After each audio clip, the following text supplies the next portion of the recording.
اللہ پاک ایک عورت کو جہنم میں جانے کا حکم دے گا کہ اس کو فرشتوں جہنم میں لے جاؤ۔ جب وہ جہنم میں جانے لگے گی عرض کرے گی اے میرے پروردگار میرے باپ کو بلایا جائے، باپ کو بلایا جائے گا۔ عرض کرے گی، اس کی شکایت کرے گی اللہ یہ میرا باپ تھا، یہ کالج اسکول چھوڑنے جاتا تھا، اس نے دین نہیں سکھایا، دنیا کا علم تو دلایا لیکن دین نہیں سکھایا۔ اگر میرا باپ مجھے دین سکھاتا تو آج میں جہنم میں نہیں جاتی۔ وہ باپ جس نے زندگی بھر کی کمائی اپنی بیٹی پہ خرچ کر دی، جو خود کالج چھوڑنے جاتا تھا، دین نہ سکھا سکا، اللہ پاک حکم فرمائے گا اس کو بھی جہنم میں ڈالو۔ جب وہ جانے لگے گی پھر عرض کرے گی اللہ میرے بھائی کو بلایا جائے گا، بھائی کو بلایا جائے گا۔ عرض کرے گی اللہ یہ میرا بھائی تھا، گھر میں بڑا پاور تھا، اگر یہ مجھ سے نماز کی کہتا، پردے کی کہتا، مالک میں پردہ کرتی، نماز پڑھتی، دین سیکھتی، لیکن اس نے کبھی نہیں کہا۔ وہ بھائی جو چوراہوں پر گلیوں پر بیٹھ کر دوسرے کی بہن بیٹی کو دیکھ رہا ہے، فون کر رہا ہے، ارے جب تو دوسرے کی بہن بیٹی کو تک رہا ہے، فون کر رہا ہے، تو تیری بہن بیٹی بھی گھر میں محفوظ نہ رہے گی۔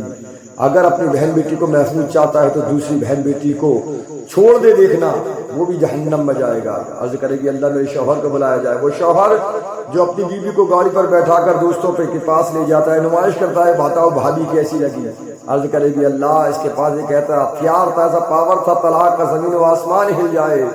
اگر یہ مجھے پردے میں رکھتا اور مجھ سے کہتا کہ دین سیکھ، نماز پڑھ، تو میں نماز پڑھتی۔ اللہ میں دین سے دوری جو ہوئی نہ مجھے کسی نے سمجھایا نہ بتایا، میرے شوہر کو بھی جہنم میں ڈالا جائے۔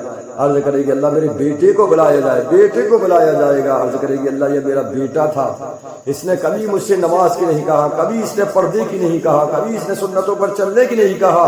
اگر یہ کہتا ماں جب تک میں کھانا نہیں کھاؤں گا، جب تک تو نماز نہیں پڑھے گی، ہو سکتا ہے میں اس کی وجہ سے نماز پڑھ لیتی۔ تو حضرات ایک عورت چار کو جہنم میں لے جائے گی تو پتہ چلا کہ باپ ہے جو اپنی بیٹی کو دین کی دعوت دے اور